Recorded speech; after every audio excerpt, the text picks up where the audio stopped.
باترونة دي المونديال. ضيعها ليونيل، ضيعها ميسي، ضيعها ميسي. ترجع كرة الفريق الايسلندي لا الفريق الارجنتيني. ضيع كرة ما تضيع، كرة ما تتعودش. ايسلندا بطلت المباراة وميسي وضيع اغلى الكرات. ميسي ضيع ضربة جزاء، فرصة كبيرة، كرة كبيرة، هدية من دفاعات ايسلندا، ضربة جزاء صدر لها النمبر 1. الكرة تابة تتمنى ترفضك يا ليونيل. كاس العالم شيء ثاني. ماذا بيني وبينك؟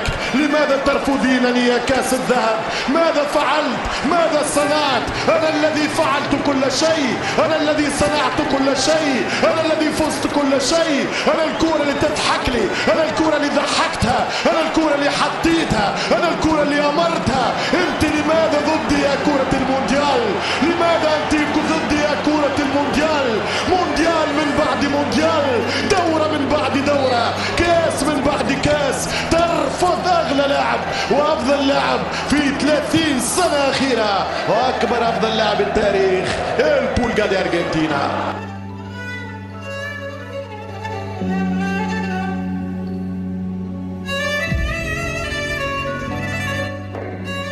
الآراء المختلفة لا تفسد الود.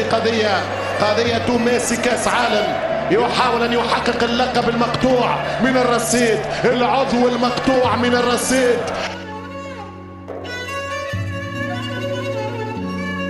قالوا لماذا البرغوثة في برشلونة غير الأرجنتين؟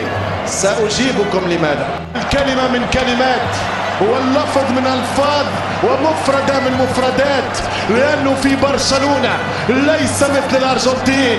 ضغوط الأرجنتينيين رهيبة، عشق الكرة لحد الجنون. بالنسبة للشعوب اللاتينية أرجنتين برازيل يتنافسوا كرة، يرقدوا كرة، يفيقوا على الكرة، يمشيوا يقراوا بالكرة، يخدموا بالكرة، حياتهم كرة، يتزوجوا بالكرة، يجيبوا أولاد كرة، يحبوا الكرة ويموتوا في كرة. هذاك علاش ميسي ضغوطه بالأرجنتين لا تساوي 5% من الضغط المسلط عليه في كاتالونيا. فهموها للآخر وأخيرا.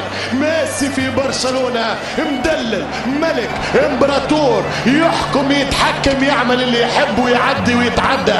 في الأرجنتين لا، هاو ميسي ما ربحناش، هاو ميسي ما وصلش كورة، هاو ميسي مش كي برشلونة، هاو ميسي ضيع بينالتي، هاو ميسي خسر تماس، هاو ميسي ميسي ميسي. قداش يقعد ميسي يتحمل؟ شفتوه في ضغوط الكوبا امريكا، قال ماينا خلاص بطلت، وقفت، خلاص انتهيت، ولكن رجع لان الارجنتين في دمه. لو لعب واختار وشاء في اسبانيا لفاز بكل الالقاب وقادهم للبطولات.